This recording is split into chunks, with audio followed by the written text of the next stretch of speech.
नमस्कार मंडळी, दीप्तीज मराठी किचनमध्ये आज आपण बनवणार आहोत 3 प्रकारच्या 3 फ्लेवरच्या मिल्कशेक रेसिपीज। खूप युनिक रेसिपी आहे। व्हिडिओ शेवटपर्यंत बघा म्हणजे तुम्हाला ही रेसिपी समजेल आणि तुम्हाला ही रेसिपी खूप आवडेल। हेल्दी रेसिपी आहे आणि व्हिडिओ आवडला तर व्हिडिओला लाईक करा आणि चॅनलवर नवीन असाल तर सबस्क्राइब करायला विसरू नका। चला तर मग पटकन रेसिपीला सुरुवात करू। इथे मी गॅसवर पॅन ठेवलेला आहे, त्यामध्ये मी टाकते 3 कप गाईचं दूध। इथे तुम्ही कोणतंही दूध घेऊ शकता, गरम घेऊ शकता, गार घेऊ शकता, काहीही हरकत नाही। यातलंच मी पाव कप दूध बाजूला काढून घेते आणि या दुधाला छान उकळी येऊ देते।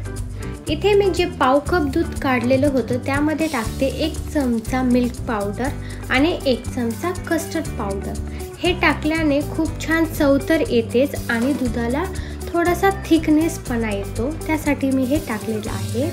आता आपण हे छान मिक्स करून घेऊया आणि इथे आपलं दूध छान उकळी येऊन साय त्याच्यावर तयार झालेली आहे, ते आपण मिक्स करून घेऊया। दुधाला कंटिन्यू हलवत ढवळत आपण जे वेगळं दूध तयार केलं होतं ते टाकून घेऊया आणि ते एकदम टाकायचं नाहीये, हळूहळू इथे बाजूला मिक्स करत करत टाकायचं आहे। हे असं जर तुम्ही डायरेक्ट टाकलात तर जे आपण कस्टर्ड पावडर टाकलं होतं ते खाली तळाला चिटकून राहू शकते, त्यासाठी ते अगोदर चमच्याने हलवत इथे दुधामध्ये ओतून घ्यायचं आहे। आता आपल्याला हे दूध 20 ते 30% घट्ट होईल इथपर्यंत उकळून घ्यायचं आहे आणि इथे बघू शकता दुधाचा रंग पण खूप छान झालेला आहे आणि दूध पण बऱ्यापैकी घट्ट झालेला आहे। आता आपण गॅस ऑफ करूया आणि हे गार होण्यासाठी बाजूला ठेवूया। इथे मी मिक्सरच्या भांड्यामध्ये काही बर्फाचे तुकडे टाकलेले आहेत। यामध्ये तेच दूध गार झालेलं 1 कप टाकून घेते, 1 कप ॲपलचे तुकडे टाकून घेते आणि 7 ते 8 बिया काढून घेतलेले खजूर टाकले, अर्धा चमचा इलायची पावडर टाकून घेतले आणि 2 चमचे इथे मध टाकत आहे। मधाऐवजी तुम्ही साखर, पिठी साखर वापरू शकता। आता मी इथे झाकण लावून छान मिक्सरमधून काढून घेते। इथे मी मिक्सरमधून फिरवून घेतले, यामध्ये 1 चमचा फ्रेश क्रीम टाकते। इथे मी अमूलची फ्रेश क्रीम वापरते, तुम्ही दुधावरची साय पण वापरू शकता। याने थोडासा अजून थिकनेस पण येतो आणि चव एकदम वेगळी आणि छान लागते।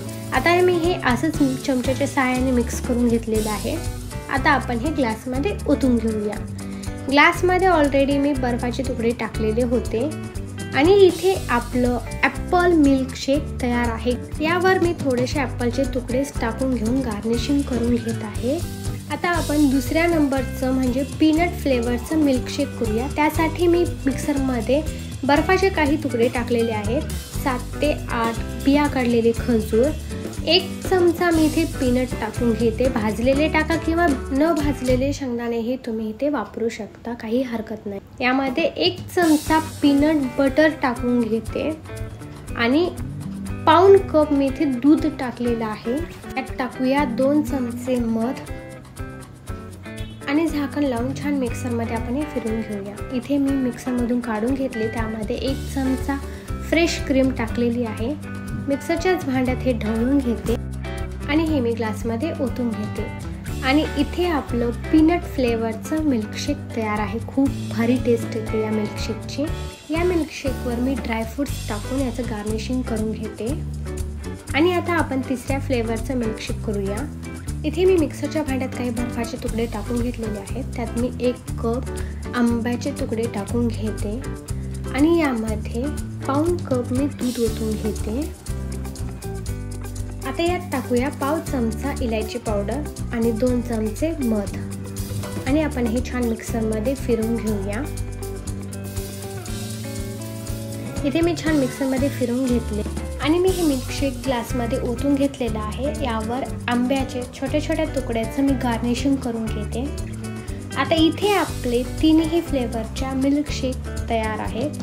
खूप टेस्टी होतात हे 3ही मिल्कशेक। या उन्हाळ्यात ह्या मिल्कशेक एकदा नक्की ट्राय करून बघा आणि उन्हाळा एन्जॉय करा।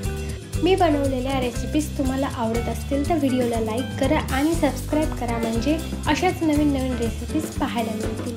धन्यवाद व्हिडिओ शेवटपर्यंत बघितल्यामुळे. पुन्हा भेटूया अशाच नवीन रेसिपीज सोबत. तोवर मस्त खा, मस्त राहा. Bye bye.